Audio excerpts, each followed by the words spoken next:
While leading the way upstairs, she recommended that I should hide the candle and not make a noise, for her master had an odd notion about the chamber she would put me in, and never let anybody lodge there willingly. I asked the reason. She did not know, she answered.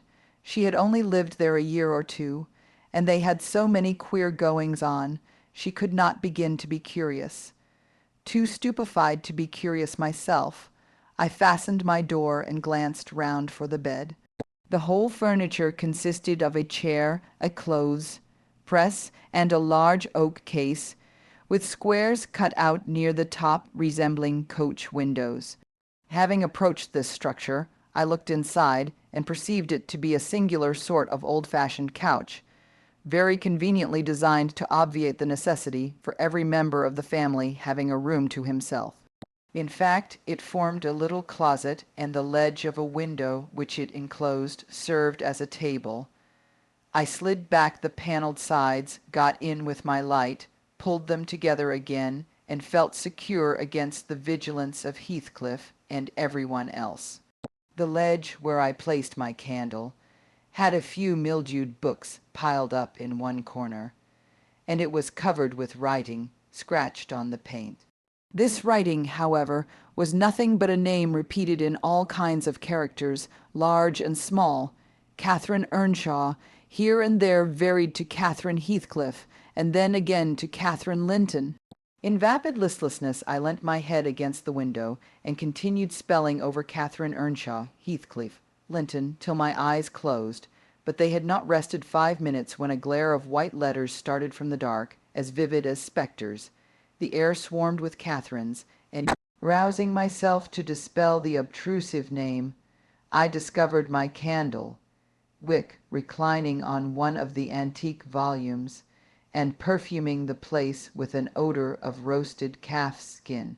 I snuffed it off, and, very ill at ease under the influence of cold and lingering nausea, sat up and spread open the injured tome on my knee. It was a testament in lean type and smelling dreadfully musty. A fly leaf bore the inscription Catherine Earnshaw, her book, and a date some quarter of a century back. I shut it and took up another and another till I had examined all. Catherine's library was select, and its state of dilapidation proved it to have been well used, though not altogether for a legitimate purpose. Scarcely one had escaped a pen and ink commentary, at least the appearance of one, covering every morsel of blank that the printer had left. Some were detached sentences. Other parts took the form of a regular diary, scrawled in an unformed, childish hand. At the top of an extra page, quite a treasure, probably, when first lighted on, I was greatly amused to behold an excellent caricature of my friend Joseph, rudely, yet powerfully sketched. An immediate interest kindled within me for the unknown Catherine, and I began forthwith to decipher her faded hieroglyphics. An awful Sunday commenced the paragraph beneath. I wish my father were back again. Hindley is a detestable substitute. His conduct to Heathcliff is atrocious. H. and I are going to rebel. We took our initiatory step this evening. All day had been flooding with rain. We could not go to church, so Joseph must needs get up a congregation in the garret, and, while Hindley and his wife basked downstairs before a comfortable fire doing anything but reading their Bibles, I'll answer for it, Heathcliff, myself, and the unhappy ploughboy were commanded to take our prayer, books, and mount. We were ranged in a row on a sack of corn, groaning and shivering, and hoping that Joseph would shiver too, so that he might give us a short homily for his own sake. A vain idea. The service lasted precisely 3 hours, and yet my brother had the face to exclaim, when he saw us descending, "What, done already?" On Sunday evenings we used to be permitted to play, if we did not make much noise. Now a mere titter is sufficient to send us into corners. "You forget you have a master here," says the tyrant. I'll demolish the first who puts me out of temper. I insist on perfect sobriety and silence. Oh, boy, was that you, Francis darling? Pull his hair as you go by. I heard him snap his fingers. Frances pulled his hair heartily, and then went and seated herself on her husband's knee. And there they were, like two babies, kissing and talking nonsense by the hour, foolish palaver that we should be ashamed of.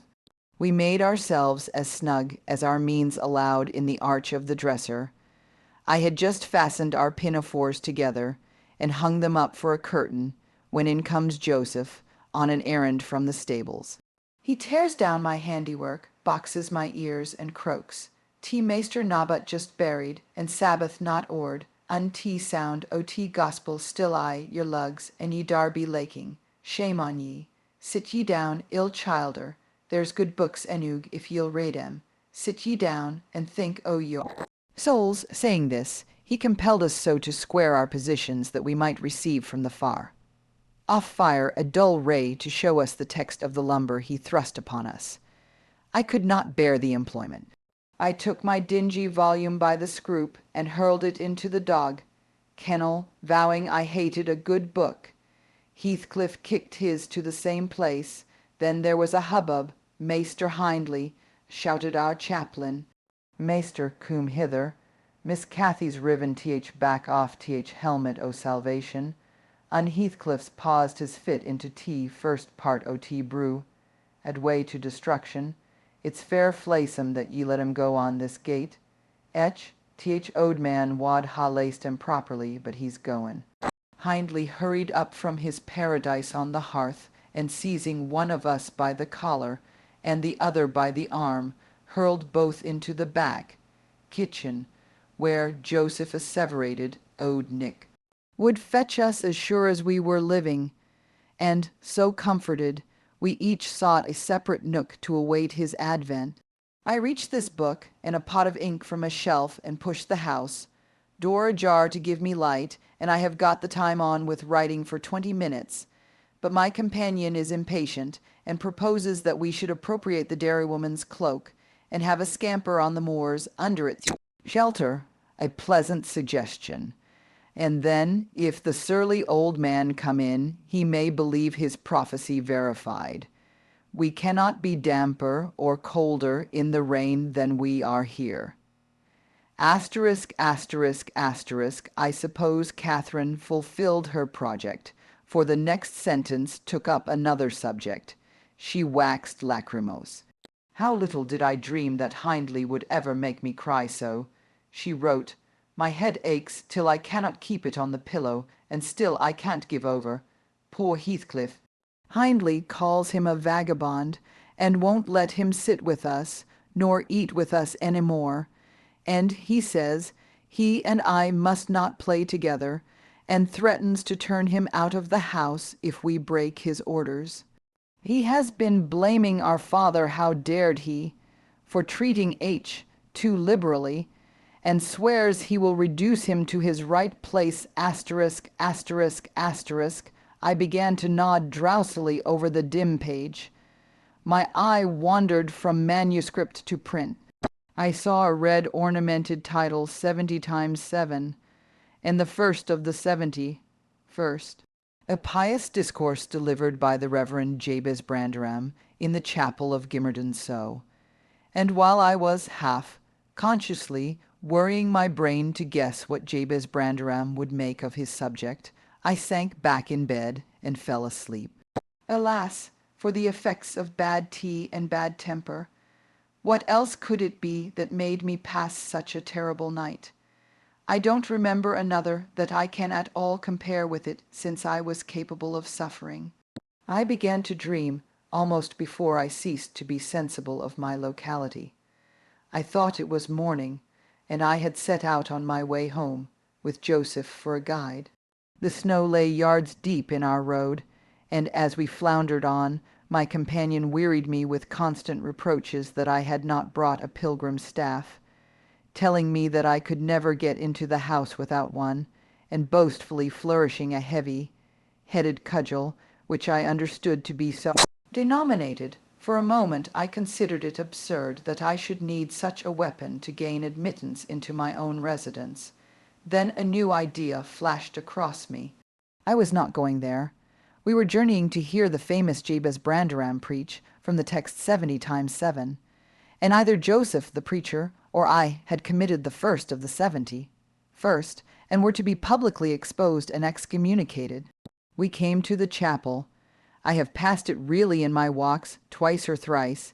It lies in a hollow, between two hills, an elevated hollow near a swamp, whose peaty moisture is said to answer all the purposes of embalming on the few corpses deposited there. The roof has been kept whole hitherto, but as the clergyman's stipend is only £20 per annum, and a house with 2 rooms, threatening speedily to determine into one, no clergyman will undertake the duties of pastor, especially as it is currently reported that his flock would rather let him starve than increase the living by 1 penny from their own pockets.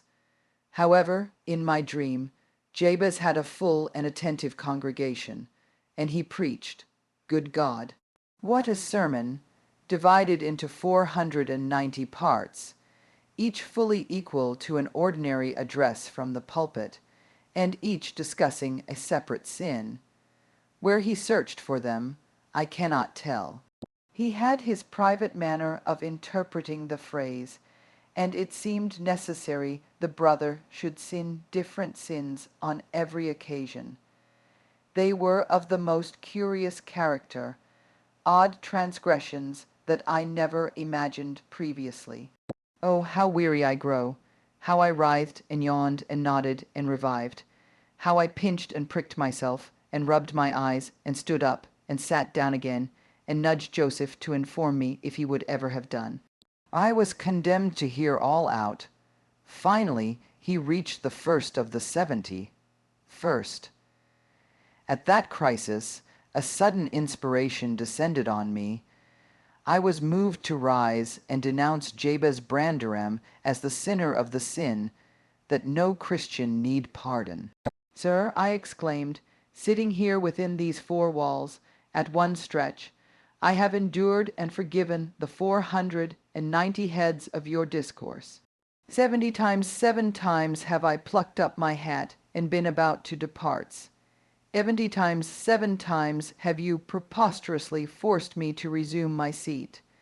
The 490 first is too much. Fellow martyrs, have at him, drag him down and crush him to atoms, that the place which knows him may know him no more. Thou art the man, cried Jabez, after a solemn pause, leaning over his cushion. 70 times 7 times didst thou gapingly contort thy visage, 70 times 7 did I take counsel with my soul. Lo, this is human weakness. This also may be absolved. The first of the 70, first is come. Brethren, execute upon him the judgment written. Such honor have all his saints. With that concluding word, the whole assembly, exalting their pilgrims' staves, rushed round me in a body, and I, having no weapon to raise in self-defense, commenced grappling with Joseph, my nearest and most ferocious assailant, for his. In the confluence of the multitude, several clubs crossed. Blows aimed at me fell on other sconces. Presently the whole chapel resounded with rappings and counter-rappings. Every man's hand was against his neighbor, and Branderham, unwilling to remain idle, poured forth his zeal in a shower of loud taps on the boards of the pulpit, which responded so smartly that at last, to my unspeakable relief, they woke me. And what was it that had suggested the tremendous tumult? What had played Jabez's part in the row?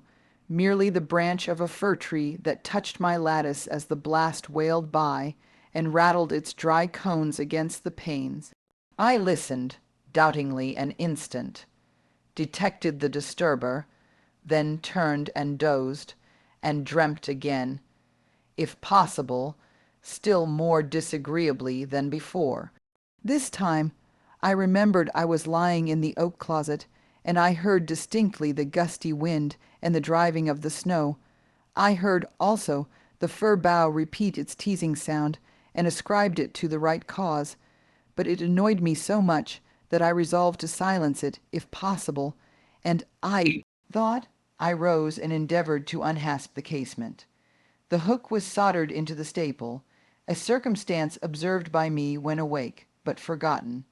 I must stop it, nevertheless. I muttered, knocking my knuckles through the glass, and stretching an arm out to seize the importunate branch, instead of which my fingers closed on the fingers of a little ice-cold hand. The intense horror of nightmare came over me. I tried to draw back my arm, but the hand clung to it, and a most melancholy voice sobbed, "Let me in, let me in. Who are you?" I asked, struggling, meanwhile, to disengage myself. "Catherine Linton," it replied, shiveringly. Why did I think of Linton? I had read Earnshaw 20 times for Linton. I'm come home. I'd lost my way on the moor. As it spoke, I discerned, obscurely, a child's face looking through the window. Terror made me cruel, and finding it useless to attempt shaking the creature off, I pulled its wrist on to the broken pane, and rubbed it to and fro till the blood ran down and soaked the bedclothes. Still it wailed, "Let me in," and maintained its tenacious grip, almost maddening me with fear. "How can I said at length, "Let me go, if you want me to let you in." The fingers relaxed. I snatched mine through the hole, hurriedly piled the books up in a pyramid against it, and stopped my ears to exclude the lamentable prayer. I seemed to keep them closed above a quarter of an hour. Yet the instant I listened again, there was the doleful cry moaning on. "Begone," I shouted. "I'll never let you in, not if you beg for 20 years. "It is 20 years," mourned the voice, "20 years. I've been a waif for 20 years." Thereat began a feeble scratching outside, and the pile of books moved as if thrust forward. I tried to jump up, but could not stir a limb, and so yelled aloud in a frenzy of fright. To my confusion, I discovered the yell was not ideal. Hasty footsteps approached my chamber door. Somebody pushed it open with a vigorous hand, and a light glimmered through the squares at the top of the bed. I sat shuddering yet, and wiping the perspiration from my forehead. The intruder appeared to hesitate, and muttered to himself. At last he said, in a half-whisper, plainly not expecting an answer, "Is anyone here?" I considered it best to confess my presence, for I knew Heathcliff's accents, and feared he might search further if I kept quiet. With this intention, I turned and opened the panels. I shall not soon forget the effect my action produced. Heathcliff stood near the entrance, in his shirt and trousers, with a candle dripping over his fingers, and his face as white as the wall behind him. The first creak of the oak startled him like an electric shock. The light leaped from his hold to a distance of some feet, and his agitation was so extreme that he could hardly pick it up. "It is only your guest, sir," I called out, desirous to spare him the humiliation of exposing his cowardice further. I had the misfortune to scream in my sleep, owing to a frightful nightmare.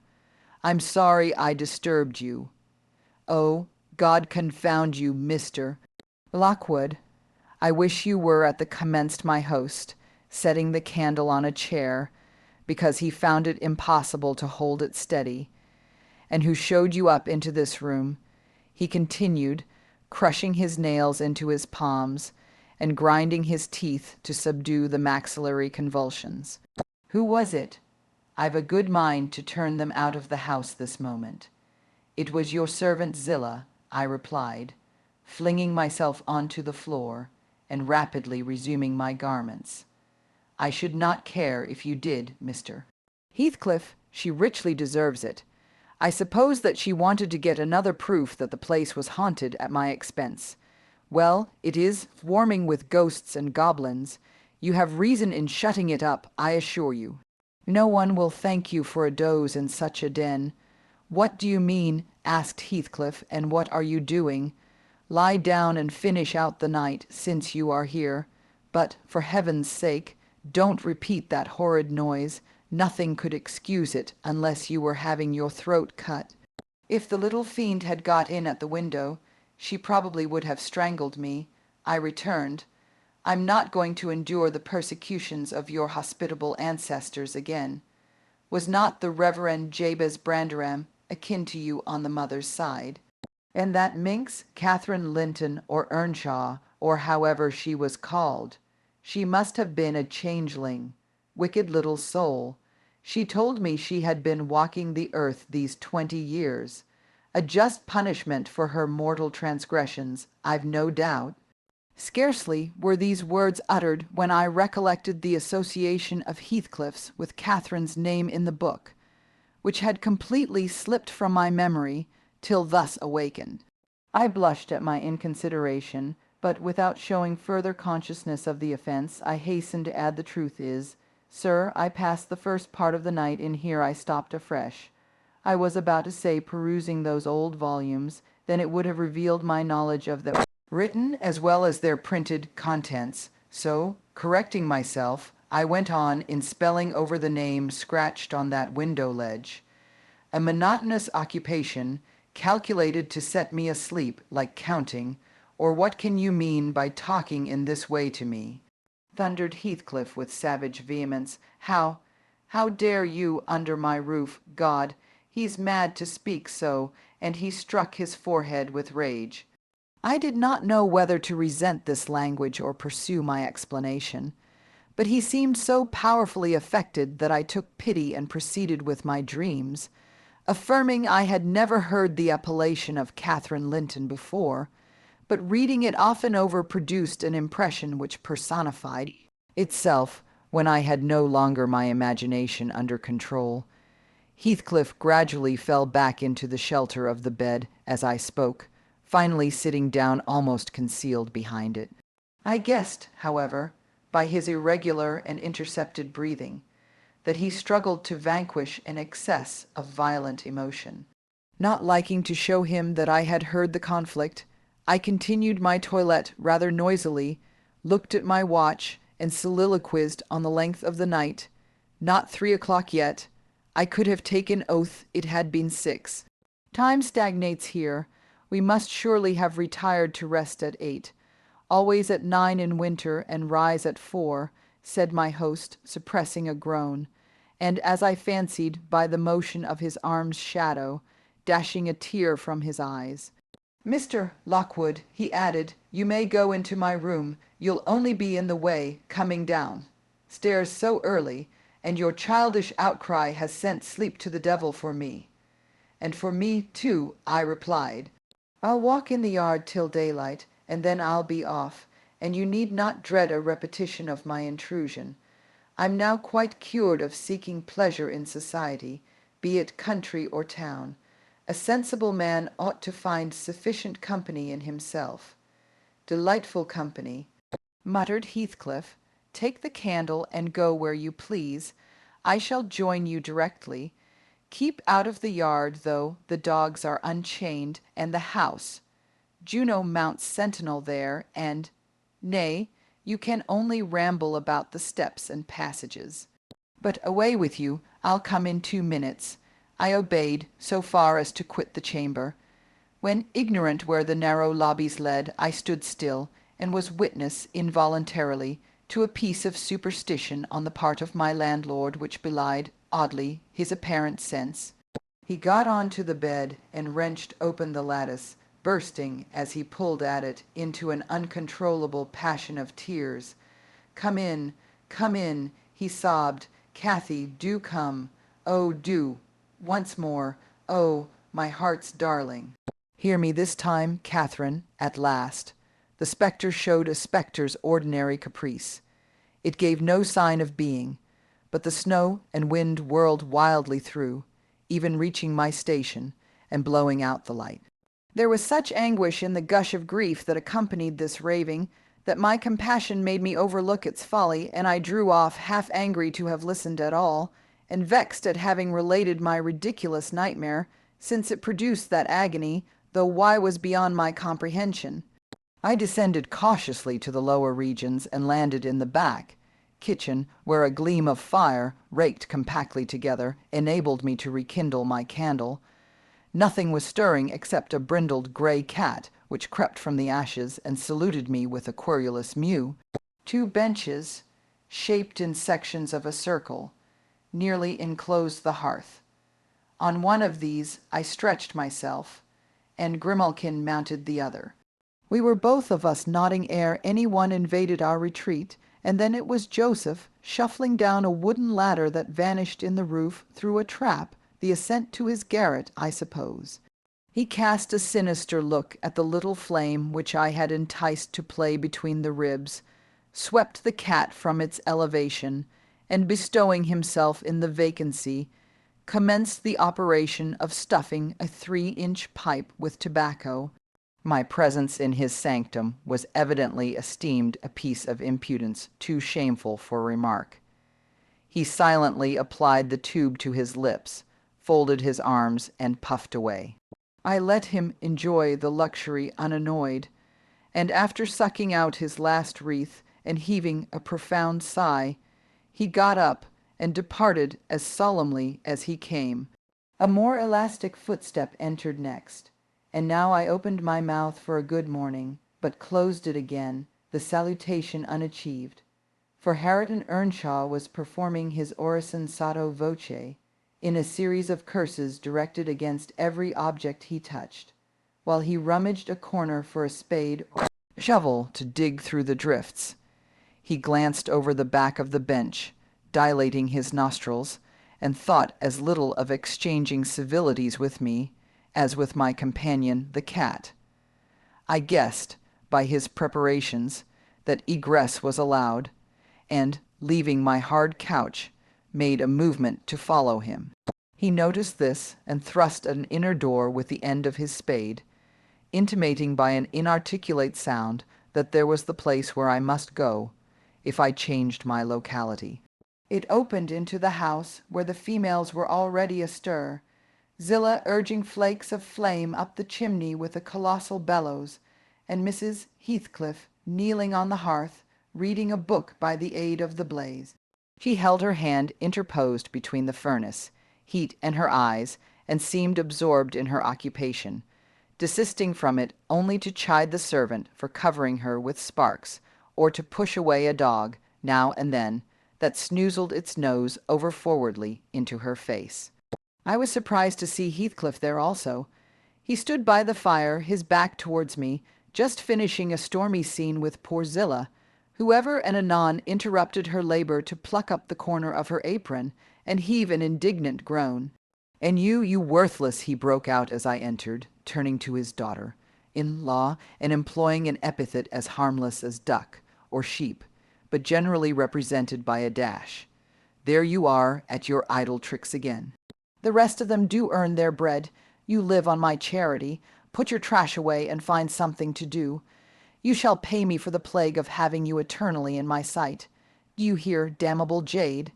"I'll put my trash away, because you can make me if I refuse," answered the young lady, closing her book and throwing it on a chair. "But I'll not do anything, though you should swear your tongue out, except what I please." Heathcliff lifted his hand, and the speaker sprang to a safer distance, obviously acquainted with its weight. Having no desire to be entertained by a cat and dog combat, I stepped forward briskly, as if eager to partake the warmth of the hearth, and innocent of any knowledge of the interrupted dispute. Each had enough decorum to suspend further hostilities. Heathcliff placed his fists, out of temptation, in his pockets. Mrs. Heathcliff curled her lip and walked to a seat far off, where she kept her word by playing the part of a statue during the remainder of my stay. That was not long.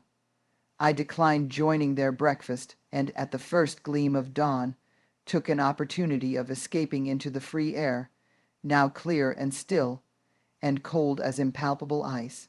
My landlord hallowed for me to stop ere I reached the bottom of the garden, and offered to accompany me across the moor.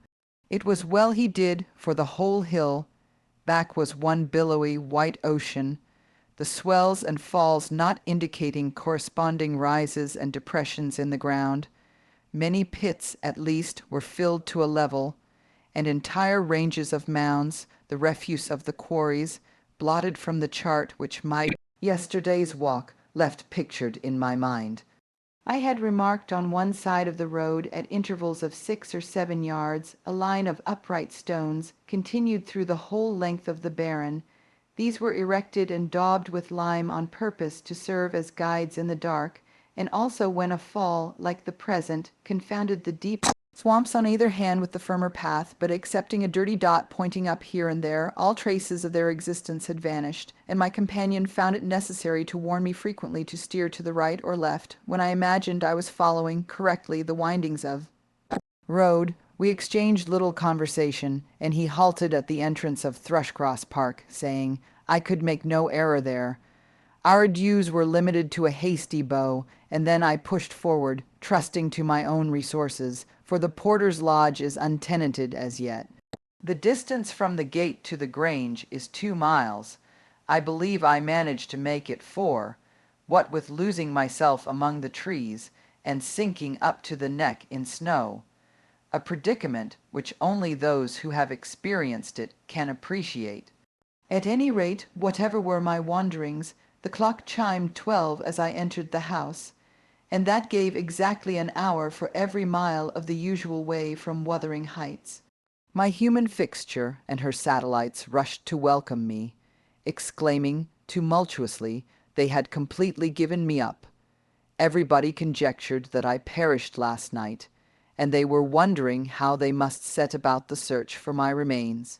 I bid them be quiet, now that they saw me returned, and benumbed to my very heart I dragged upstairs, whence, after putting on dry clothes and pacing to and fro 30 or 40 minutes, to restore the animal heat, I adjourned to my study, feeble as a kitten, almost too much so to enjoy the cheerful fire and smoking coffee which the servant had prepared for my refreshment.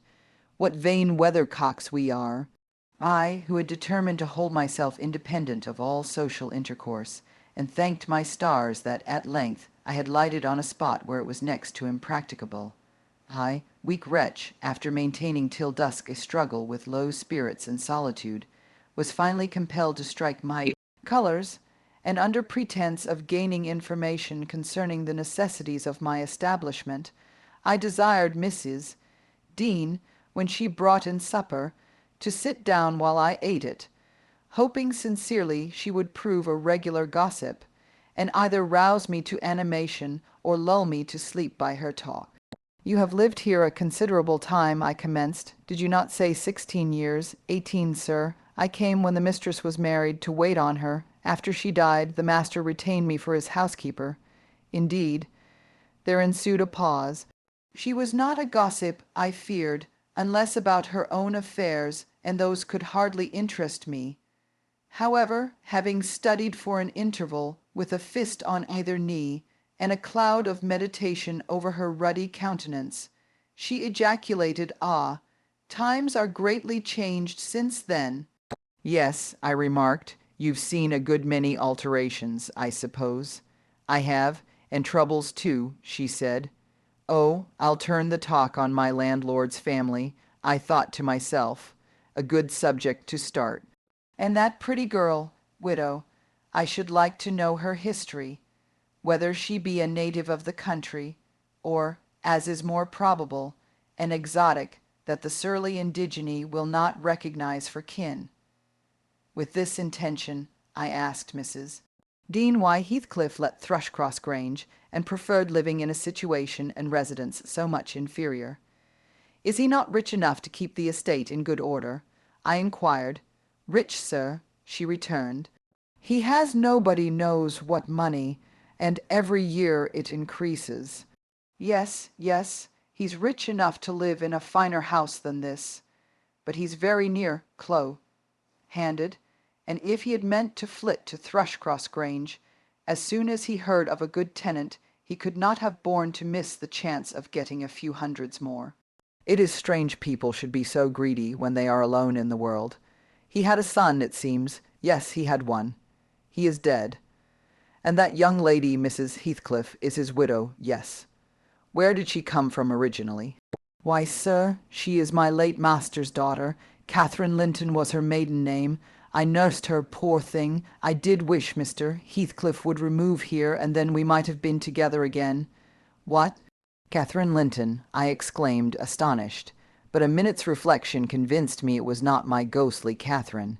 Then I continued, my predecessor's name was Linton. It was. And who is that Earnshaw, Hareton Earnshaw, who lives with Mr. Heathcliff? Are they relations? No. He is the late Mrs. Linton's nephew. The young lady's cousin, then? Yes, and her husband was her cousin also.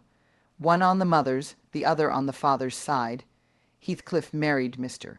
Linton's sister. I see the house at Wuthering Heights has Earnshaw carved over the front door. Are they an old family? Very old, sir, and Hareton is the last of them, as our Miss Cathy is of us, I mean, of the Lintons.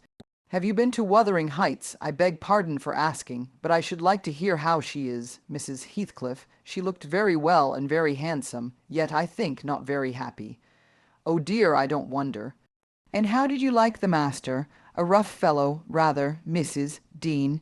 Is not that his character, rough as a saw, edge, and hard as whinstone? The less you meddle with him, the better. He must have had some ups and downs in life to make him such a churl. Do you know anything of his history? It's a cuckoo's, sir. I know all about it, except where he was born, and who were his parents, and how he got his money at first. And Hareton has been cast out like an unfledged dunnock. The unfortunate lad is the only one in all this parish that does not guess how he has been cheated. Well, Mrs. Dean, it will be a charitable deed to tell me something of my neighbours. I feel I shall not rest if I go to bed, so be good enough to sit and chat an hour. Oh, certainly, sir. I'll just fetch a little sewing, and then I'll sit as long as you please. But you've caught cold. I saw you shivering, and you must have some gruel to drive it out. The worthy woman bustled off, and I crouched nearer the fire. My head felt hot, and the rest of me chill. Moreover, I was excited, almost to a pitch of foolishness, through my nerves and brain. This caused me to feel, not uncomfortable, but rather fearful, as I am still, of serious effects from the incidents of today and yesterday. She returned presently, bringing a smoking basin and a basket of work, and, having placed the former on the hob, drew in her seat, evidently pleased to find me so companionable. Before I came to live here, she commenced waiting no farther invitation to her story.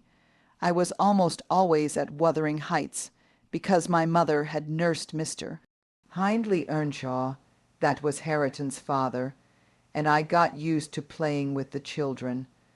I ran errands too, and helped to make hay, and hung about the farm ready for anything that anybody would set me to.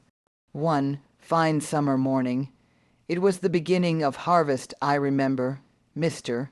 Earnshaw, the old master, came downstairs dressed for a journey, and after he had told Joseph what was to be done during the day, he turned to Hindley and Cathy and me, for I sat eating my porridge with them, and he said, speaking to his son, "Now, my bonny man, I'm going to Liverpool to-day.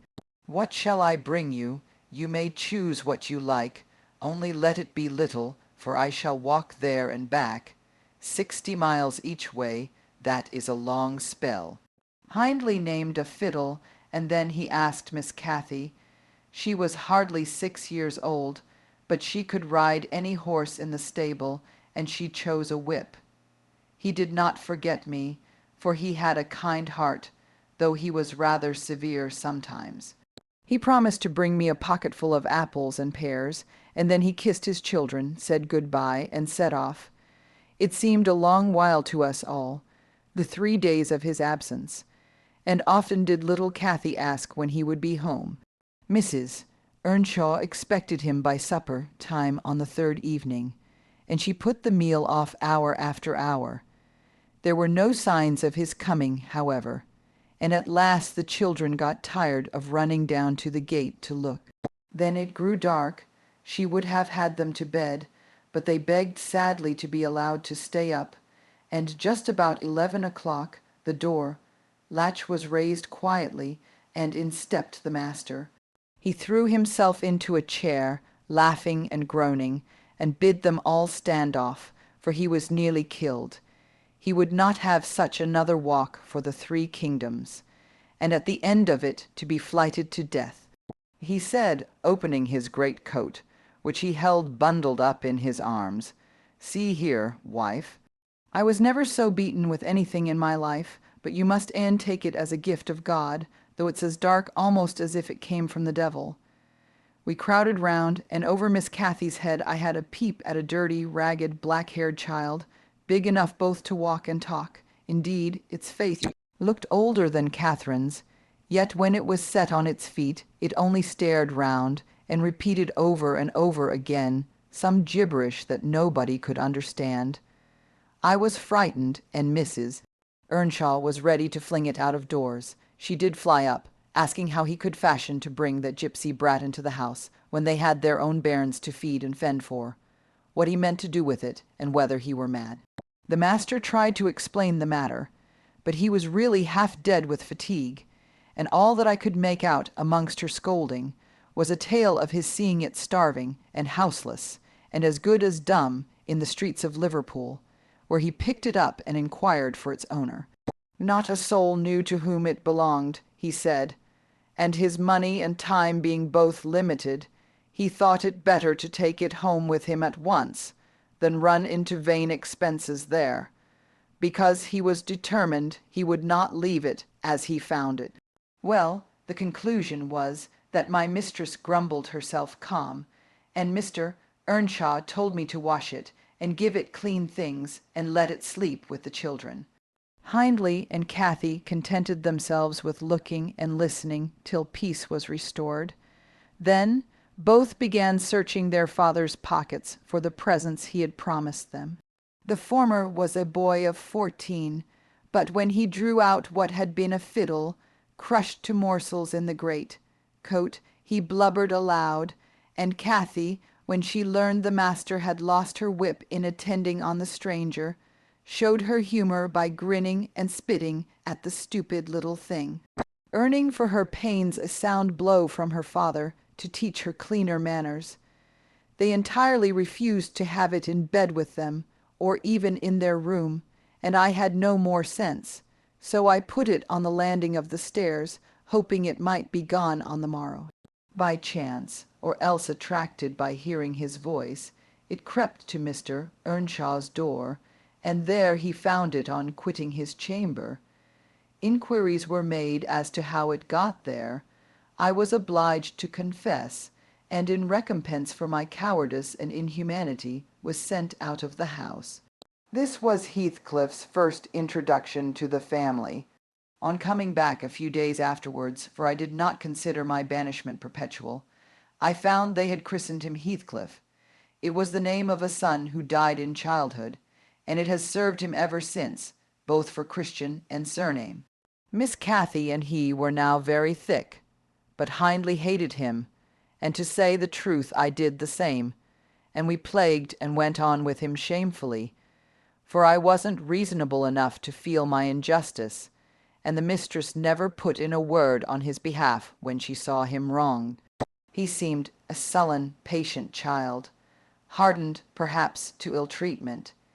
He would stand Hindley's blows without winking or shedding a tear, and my pinches moved him only to draw in a breath and open his eyes, as if he had hurt himself by accident, and nobody was to blame. This endurance made old Earnshaw furious when he discovered his son persecuting the poor fatherless child, as he called him. He took to Heathcliff strangely, believing all he said for that matter. He said precious little, and generally the truth, and petting him up far above Cathy, who was too mischievous and wayward for a favourite. So, from the very beginning, he bred bad feeling in the house, and at Mrs. Earnshaw's death, which happened in less than 2 years after, the young master had learned to regard his father as an oppressor rather than a friend, and Heathcliff as a usurper of his parents' affections and his privileges, and he grew bitter with brooding over these injuries. I sympathized a while, but when the children fell ill of the measles, and I had to tend them, and take on me the cares of a woman at once, I changed my idea. Heathcliff was dangerously sick, and while he lay at the worst, he would have me constantly by his pillow. I suppose he felt I did a good deal for him, and he hadn't wit to guess that I was compelled to do it. However, I will say this, he was the quietest child that ever nurse watched over. The difference between him and the others forced me to be less partial. Cathy and her brother harassed me terribly. He was as uncomplaining as a lamb, though hardness, not gentleness, made him give little trouble. He got through, and the doctor affirmed it was in a great measure owing to me, and praised me for my care. I was vain of his commendations, and softened towards the being by whose means I earned them, and thus Hindley lost his last ally. Still I couldn't dote on Heathcliff, and I wondered often what my master saw to admire so much in the sullen boy, who never, to my recollection, repaid his indulgence by any sign of gratitude. He was not insolent to his benefactor. He was simply insensible, though knowing perfectly the hold he had on his heart, and conscious he had only to speak, and all the house would be obliged to bend to his wishes. As an instance, I remember Mr. Earnshaw once bought a couple of colts at the parish fair, and gave the lads each one. Heathcliff took the handsomest, but it soon fell lame, and when he discovered it, he said to Hindley, "You must exchange horses with me. I don't like mine, and if you won't I shall tell your father of the 3 thrashings you've given me this week, and show him my arm, which is black to the shoulder." Hindley put out his tongue and cuffed him over the ears. "You'd better do it at once," he persisted, escaping to the porch. They were in the stable. "You will have to, and if I speak of these blows, you'll get them again with interest." "Off, dog," cried Hindley, threatening him with an iron weight used for weighing potatoes and hay. "Throw it," he replied, standing still, "and then I'll tell how you boasted that you would turn me out of doors as soon as he died, and see whether he will not turn you out directly." Hindley threw it, hitting him on the breast, and down he fell, but staggered up immediately, breathless and white. And had not I prevented it, he would have gone just so to the master, and got full revenge by letting his condition plead for him, intimating who had caused it. "Take my colt, gipsy, then," said young Earnshaw, "and I pray that he may break your neck. Take him, and be damned, you beggarly interloper, and wheedle my father out of all he has. Only afterwards show him what you are, imp of Satan, and take that. I hope he'll kick out your brains." Heathcliff had gone to loose the beast and shift it to his own stall.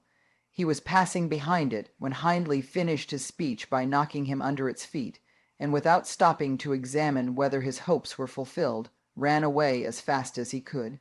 I was surprised to witness how coolly the child gathered himself up, and went on with his intention, exchanging saddles and all, and then sitting down on a bundle of hay to overcome the qualm which the violent blow occasioned, before he entered the house. I persuaded him easily to let me lay the blame of his bruises on the horse. He minded little what tale was told, since he had what he wanted. He complained so seldom, indeed, of such stirs as these, that I really thought him not vindictive. I was deceived completely, as you will hear. In the course of time Mr. Earnshaw began to fail. He had been active and healthy, yet his strength left him suddenly, and when he was confined to the chimney corner he grew grievously irritable. A nothing vexed him, and suspected slights of his authority nearly threw him into fits. This was especially to be remarked if anyone attempted to impose upon, or domineer over, his favourite. He was painfully jealous lest a word should be spoken amiss to him, seeming to have got into his head the notion that, because he liked Heathcliff, all hated, and longed to do him an ill turn. It was a disadvantage to the lad, for the kinder among us did not wish to fret the master, so we humoured his partiality, and that humoring was rich nourishment to the child's pride and black tempers. Still, it became in a manner necessary. Twice or thrice Hindley's manifestation of scorn, while his father was near, roused the old man to a fury. He seized his stick to strike him, and shook with rage that he could not do it. At last we had a curate then, who made the living answer by teaching the little Lintons and Earnshaws, and farming his bit of land, himself advised that the young man should be sent to college, and Mr. Earnshaw agreed, though with a heavy spirit, for he said Hindley was not, and would never thrive as where he wandered. I hoped heartily we should have peace now. It hurt me to think the master should be made uncomfortable by his own good deed. I fancied the discontent of age and disease arose from his family disagreements, as he would have it that it did. Really, you know, sir, it was in his sinking frame. We might have got on tolerably, notwithstanding, but for two people, Miss Cathy and Joseph the servant. You saw him, I dare say, up yonder. He was, and is yet most likely, the wearisomest self-righteous Pharisee that ever ransacked a Bible to rake the promises to himself and fling the curses to his neighbors. By his knack of sermonizing and pious discoursing, he contrived to make a great impression on Mr. Earnshaw, and the more feeble the master became, the more influence he gained.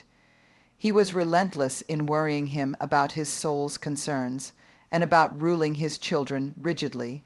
He encouraged him to regard Hindley as a reprobate, and night after night he regularly grumbled out a long string of tales against Heathcliff and Catherine, always minding to flatter Earnshaw's weakness by heaping the heaviest blame on the latter. Certainly she had ways with her such as I never saw a child take up before, and she put all of us past our patience 50 times and oftener in a day, from the hour she came down stairs till the hour she went to bed. We had not a minute's security that she wouldn't be in mischief. Her spirits were always at high water mark, her tongue always going singing, laughing, and plaguing everybody who would not do the same. A wild, wicked slip she was, but she had the bonniest eye, the sweetest smile, and lightest foot in the parish, and after all I believe she meant no harm, for when once she made you cry in good earnest, it seldom happened that she would not keep you company, and oblige you to be quiet that you might comfort her. She was much too fond of Heathcliff. The greatest punishment we could invent for her was to keep her separate from him, yet she got chided more than any of us on his account. In play, she liked exceedingly to act the little mistress, using her hands freely and commanding her companions. She did so to me, but I would not bear slapping and ordering, and so I let her know. Now, Mr. Earnshaw did not understand jokes from his children. He had always been strict and grave with them, and Catherine, on her part, had no idea why her father should be crosser and less patient in his ailing condition than he was in his prime. His peevish reproofs wakened in her a naughty delight to provoke him.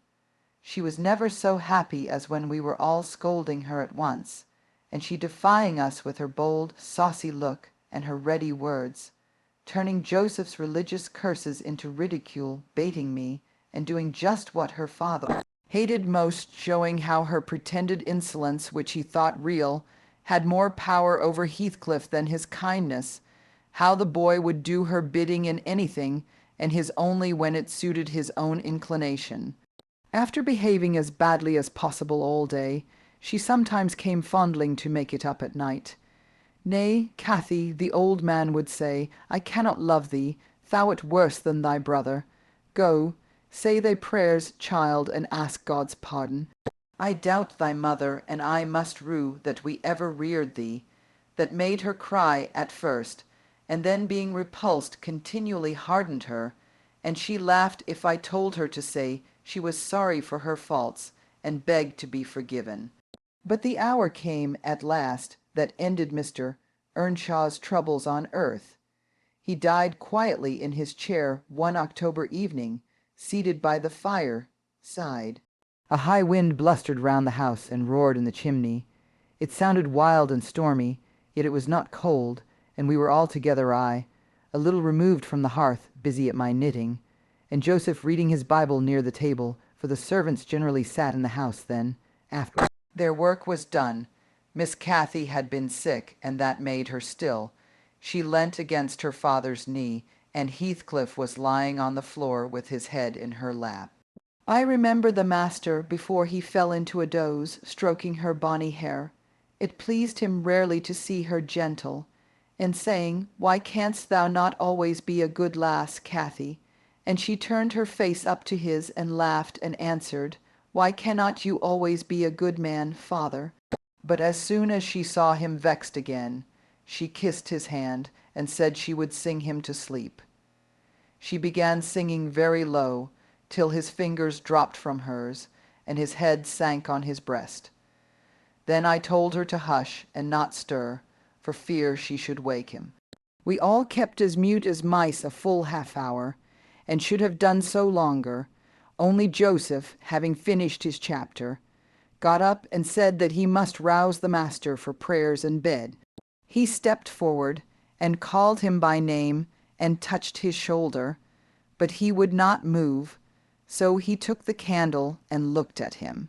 I thought there was something wrong as he set down the light, and seizing the children each by an arm, whispered them to frame upstairs and make little din. They might pray alone that evening. He had summat to do. "I shall bid father good night first," said Catherine, putting her arms round his neck before we could hinder her. The poor thing discovered her loss directly. She screamed out, "Oh, he's dead, Heathcliff, he's dead," and they both set up a heart-breaking cry. I joined my wail to theirs, loud and bitter, but Joseph asked what we could be thinking of to roar in that way over a saint in heaven. He told me to put on my cloak and run to Gimmerton for the doctor and the parson. I could not guess the use that either would be of then. However, I went, through wind and rain, and brought one, the doctor, back with me. The other said he would come in the morning. Leaving Joseph to explain matters, I ran to the children's room. Their door was ajar. I saw they had never lain down, though it was past midnight, but they were calmer and did not need me to console them. The little souls were comforting each other with better thoughts than I could have hit on. No parson in the world ever pictured heaven so beautifully as they did, in their innocent talk. And while I sobbed and listened, I could not help wishing we were all there safe together. Mr. Hindley came home to the funeral, and, a thing that amazed us, and set the neighbors gossiping right and left, he brought a wife with him. What she was and where she was born he never informed us. Probably she had neither money nor name to recommend her, or he would scarcely have kept the union from his father. She was not one that would have disturbed the house much on her own account. Every object she saw, the moment she crossed the threshold, appeared to delight her, and every circumstance that took place about her, except the preparing for the burial and the presence of the mourners. I thought she was half silly from her behavior while that went on. She ran into her chamber and made me come with her, though I should have been dressing the children, and there she sat shivering and clasping her hands and asking repeatedly, "Are they gone yet?" Then she began describing with hysterical emotion the effect it produced on her to see black, and started and trembled, and at last fell a weeping, and when I asked what was the matter, answered she didn't know, but she felt so afraid of dying. I imagined her as little likely to die as myself. She was rather thin, but young and fresh complexioned, and her eyes sparkled as bright as diamonds. I did remark, to be sure, that mounting the stairs made her breathe very quick, that the least sudden noise set her all in a quiver, and that she coughed troublesomely sometimes, but I knew nothing of what these symptoms portended, and had no impulse to sympathize with her. We don't in general take to foreigners here, Mr. Lockwood, unless they take to us first. Young Earnshaw was altered considerably in the 3 years of his absence. He had grown sparer and lost his color and spoke and dressed quite differently, and on the very day of his return he told Joseph and me we must thenceforth quarter ourselves in the back kitchen and leave the house for him. Indeed, he would have carpeted and papered a small spare room for a parlor, but his wife expressed such pleasure at the white floor and huge glowing fireplace, at the pewter dishes and delf, case and dog, kennel, and the wide space there was to move about in where they usually sat, that he thought it unnecessary to her comfort, and so dropped the intention. She expressed pleasure, too, at finding a sister among her new acquaintance, and she prattled to Catherine, and kissed her, and ran about with her, and gave her quantities of presents at the beginning. Her affection tired very soon, however, and when she grew peevish, Hindley became tyrannical. A few words from her, evincing a dislike to Heathcliff, were enough to rouse in him all his old hatred of the boy. He drove him from their company to the servants, deprived him of the instructions of the curate, and insisted that he should labor out of doors instead, compelling him to do so as hard as any other lad on the farm. Heathcliff bore his degradation pretty well at first, because Cathy taught him what she learnt, and worked or played with him in the fields. They both promised fair to grow up as rude as savages, the young master being entirely negligent how they behaved and what they did, so they kept clear of him. He would not even have seen after their going to church on Sundays. Only Joseph and the curate reprimanded his carelessness when they absented themselves, and that reminded him to order Heathcliff a flogging, and Catherine a fast from dinner or supper. But it was one of their chief amusements to run away to the moors in the morning, and remain there all day, and the after punishment grew a mere thing to laugh at. The curate might set as many chapters as he pleased for Catherine to get by heart, and Joseph might thrash Heathcliff till his arm ached.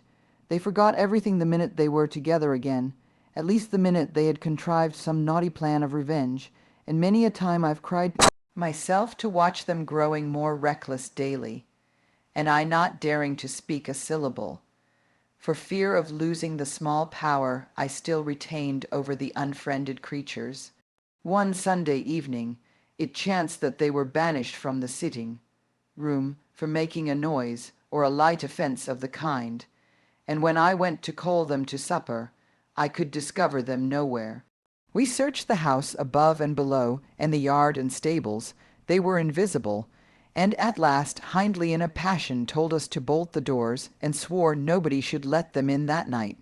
The household went to bed, and I, too, anxious to lie down, opened my lattice and put my head out to hearken, though it rained, determined to admit them in spite of the prohibition, should they return.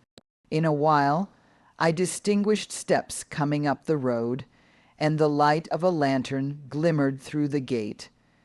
I threw a shawl over my head and ran to prevent them from waking Mr. Earnshaw by knocking. There was Heathcliff by himself. It gave me a start to see him alone. "Where is Miss Catherine?" I cried hurriedly. "No accident, I hope, at Thrushcross Grange," he answered, and I would have been there too, but they had not the manners to ask me to stay.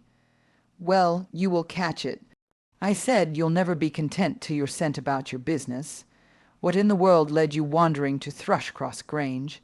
Let me get off my wet clothes, and I'll tell you all about it, Nelly," he replied. I bid him beware of rousing the master, and while he undressed and I waited to put out the candle, he continued. Cathy and I escaped from the wash-house to have a ramble at liberty, and getting a glimpse of the Grange lights, we thought we would just go and see whether the Lintons passed there. Sunday evenings, standing shivering in corners, while their father and mother sat eating and drinking, and singing and laughing, and burning their eyes out before the fire. Do you think they do? Or reading sermons and being catechized by their manservant, and set to learn a column of Scripture names if they don't answer properly? Probably not, I responded. They are good children, no doubt, and don't deserve the treatment you receive for your bad conduct." "Don't can't, Nelly," he said. "Nonsense. We ran from the top of the heights to the park without stopping. Catherine completely beaten in the race because she was barefoot. You'll have to seek for her shoes in the bog tomorrow." We crept through a broken hedge, groped our way up the path, and planted ourselves on a flower plot under the drawing room window. The light came from thence. They had not put up the shutters, and the curtains were only half closed. Both of us were able to look in by standing on the basement and clinging to the ledge, and we saw, it was beautiful, a splendid place carpeted with crimson and crimson, covered chairs and tables, and a pure white ceiling bordered by gold, a shower of glass, drops hanging in silver chains from the center and shimmering with little soft tapers. Old Mr. and Mrs. Linton were not there. Edgar and his sisters had it entirely to themselves. Shouldn't they have been happy? We should have thought ourselves in heaven, and now, guess what your good children were doing. Isabella, I believe she is 11, a year younger than Cathy, lay screaming at the farther end of the room, shrieking as if witches were running red hot needles into her. Edgar stood on the hearth weeping silently, and in the middle of the table sat a little dog, shaking its paw and yelping, which, from their mutual accusations, we understood they had nearly pulled in two between them. The idiots, that was their pleasure, to quarrel who should hold a heap of warm hair, and each begin to cry because both, after struggling to get it, refused to take it. We laughed outright at the petted things. We did despise them. When would you catch me wishing to have what Catherine wanted, or find us by ourselves, seeking entertainment in yelling and sobbing and rolling on the ground, divided by the whole room? I'd not exchange, for 1,000 lives, my condition here, for Edgar Linton's at Thrushcross Grange, not if I might have the privilege of flinging Joseph off the highest gable, and painting the house, front with Hindley's blood. "Hush, hush," I interrupted. "Still you have not told me, Heathcliff, how Catherine is left behind." "I told you we laughed," he answered. The Lintons heard us, and with one accord they shot like arrows to the door. There was silence, and then a cry, "Oh, mamma, mamma! Oh, papa! Oh, mamma, come here! Oh, papa! Oh!" They really did howl out something in that way. We made frightful noises to terrify them still more, and then we dropped off the ledge because somebody was drawing the bars, and we felt we had better flee. I had Cathy by the hand and was urging her on, when all at once she fell down. "Run, Heathcliff, run," she whispered. "They have let the bull. Dog loose, and he holds me." The devil had seized her ankle, Nelly. I heard his abominable snorting. She did not yell out. No, she would have scorned to do it if she had been spitted on the horns of a mad cow. I did, though. I vociferated curses enough to annihilate any fiend in Christendom, and I got a stone and thrust it between his jaws and tried with all my might to cram it down his throat. A beast of a servant came up with a lantern at last, shouting, "Keep fast, Skulker, keep fast." He changed his note, however, when he saw Skulker's game.